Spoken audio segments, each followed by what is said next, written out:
Bonjour, petite vidéo pour parler du miroir qui est terminée.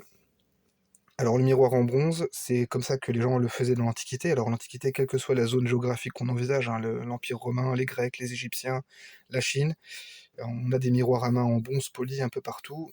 Les gens ont compris assez rapidement au niveau de la métallurgie qu'on pouvait avoir une image renvoyée en polissant du métal. Et ils ont assez vite joué là-dessus.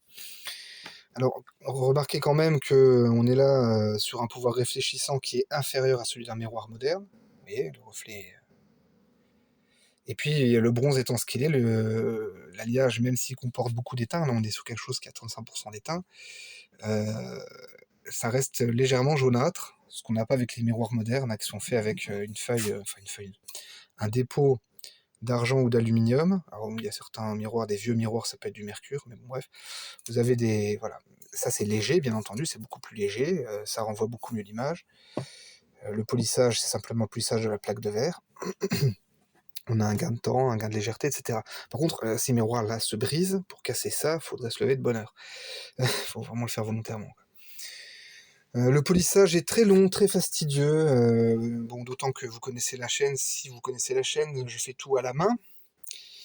Et donc là, on a été sur presque 18 heures de polissage, hein, avec des papiers de verre de grains différents. Et pour finir, une toile en coton imbibée avec deux pâtes à polir successives de grains plus fins, enfin une pâte plus fine que l'autre. Et malgré ça, vous voyez, alors selon la lumière et selon l'angle qu'on prend, on a l'impression que c'est légèrement griffé, mais je vous garantis que c'est pas griffé, c'est vraiment le polissage manuel qui rend cet effet-là. Alors c'est entre guillemets normal si vous allez dans un musée, par exemple, si vous allez voir des antiquités, vous voyez des vieux miroirs comme ça polis en métal, remarquez que vous n'avez jamais de choses comme ça n'existait pas dans le temps. Enfin dans le temps, une époque très reculée je parle. En polissant manuellement un truc comme ça, on peut difficilement avoir un résultat parfait. Vous remarquerez également que là, puisque c'est parfaitement plat, l'image est parfaitement nette et sans déformation. Moi, j'ai coulé ça dans un moule en acier que j'avais réalisé exprès, un châssis avec une plaque d'acier de 5 mm d'épaisseur, en me disant qu'une plaque de 5 mm d'épaisseur encaisserait le choc thermique du métal fondu, inséré sur le moule. Alors, bien entendu, toujours on chauffe le moule avant d'y mettre le métal, sinon le choc thermique fait que votre métal va sauter, ça va gicler. Il faut surtout jamais mettre de métal en fusion dans un moule froid. Donc j'avais bien entendu chauffé mon moule assez longuement, pratiquement au rouge, puisque c'était de l'acier, j'en ai profité, je me suis dit on va monter à quelques centaines de degrés pour éviter le choc thermique et permettre une bonne dispersion du bronze en fusion. Alors ça n'a pas suffi, regardez bien. Alors c'est très léger à l'œil, mais si vous regardez bien, vous voyez la déformation, regardez bien. C'est vers le centre. Le métal c'est légèrement cloqué, ça fait comme un petit dôme dans le moule, et si vous regardez bien, maintenant l'image, vous voyez, ça le déforme très légèrement le reflet, parce que même si c'est quasiment invisible à l'œil nu, et en passant les doigts on le sent pas non plus, mais vous avez une très légère déformation vers le centre, qui correspond à ce dôme qu'a fait le métal avec le choc thermique. Et au polissage, c'est resté. Alors j'aurais pu éventuellement, en m'excitant, en polissant peut-être une dizaine d'heures de plus, mais il faut encore, j'ai tout fait à la main, donc j'avais pas spécialement envie de repasser une dizaine d'heures. J'aurais pu, par abrasion, finir par totalement bouffer peut-être un demi-millimètre d'épaisseur pour totalement supprimer. Mais dans la limite où c'est du travail artisanal, c'est du travail manuel, je me suis dit que ce petit défaut donnait du caractère à la pièce, et donc je l'ai conservé en l'état. Donc le poids, hein, bien entendu, le poids c'est un des éléments principaux qui peuvent peut-être dissuader d'utiliser ce genre de choses. J'ai fait un petit manche en acier tressé, à chaud hein, bien sûr.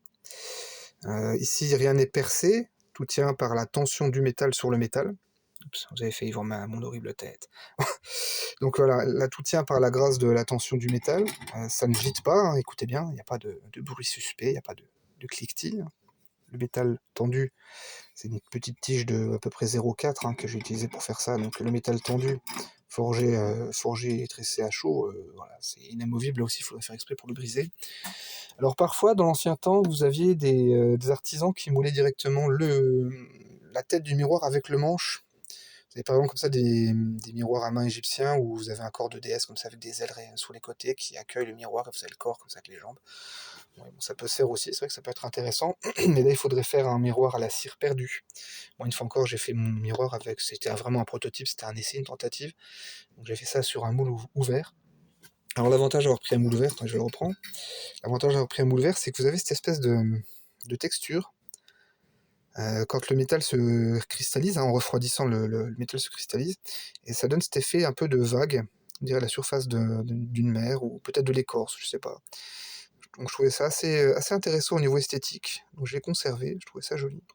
Ça donne un petit effet un peu sympa. Bon, pour accompagner mon miroir à main, j'ai fait un support.